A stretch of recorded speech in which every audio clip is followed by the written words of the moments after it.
करंदीतर्फ कुडाळ सोसायटीत शशिकांत शिंदे गटाची एकहाती बाजी, मंत्री शिवेंद्रसिंहराजे भोसले गटाला मोठा धक्का। नमस्कार, आपण पाहत आहात न्यूज मराठी लाईव्ह, आवाज महाराष्ट्राचा। जावली तालुक्यातील सहकार आणि स्थानिक राजकारणात मोठी घडामोड घडली आहे।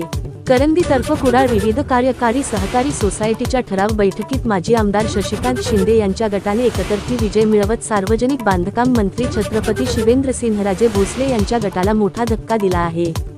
दिनांक 28 जुलै 2026 रोजी करंदीतर्फ कुडाळ तालुका जावली येथे विविध कार्यकारी सहकारी सोसायटीची ठराव बैठक पार पडली। या बैठकीत झालेल्या मतदानात माजी आमदार शशिकांत शिंदे यांच्या गटाने सर्वच्या सर्व 13 मते मिळवत दणदणीत विजय मिळवला। विशेष म्हणजे सार्वजनिक बांधकाम मंत्री छत्रपती शिवेंद्रसिंहराजे भोसले यांच्या गटाला या ठराव बैठकीत एकही मत मिळाले नाही।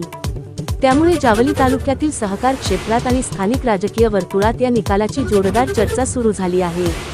करंदीतर्फ कुडाळ परिसरात हा निकाल मंत्री शिवेंद्रसिंहराजे भोसले यांच्या गटासाठी मोठा धक्का मानला जात असून दुसरीकडे शशिकांत शिंदे समर्थकांनी विजयाचा जल्लोष साजरा केला। राजकीय जाणकारांच्या मते या निकालाचा परिणाम आगामी सहकारी संस्थांच्या निवडणुकांवर तसेच जावली तालुक्यातील भविष्यातील राजकीय समीकरणांवर होऊ शकतो। त्यामुळे दोन्ही गटांच्या पुढील राजकीय रणनीतीकडे आता सर्वांचे लक्ष लागले आहे।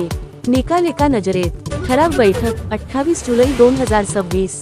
ठिकाण करंदीतर्फ कुडाळ तालुका जावली। शशिकांत शिंदे गट 13 मते, छत्रपती शिवेंद्रसिंहराजे भोसले गट 0 मते। या निकालाबाबत आपले मत काय? हा विजय आगामी राजकारणाची दिशा बदलणार का? आपले मत कमेंटमध्ये नक्की लिहा। अशाच ताज्या, विश्वासार्ह आणि सखोल बातम्यांसाठी न्यूज मराठी लाईव्ह चॅनेलला लाईक, शेअर आणि सबस्क्राईब करायला विसरू नका। धन्यवाद।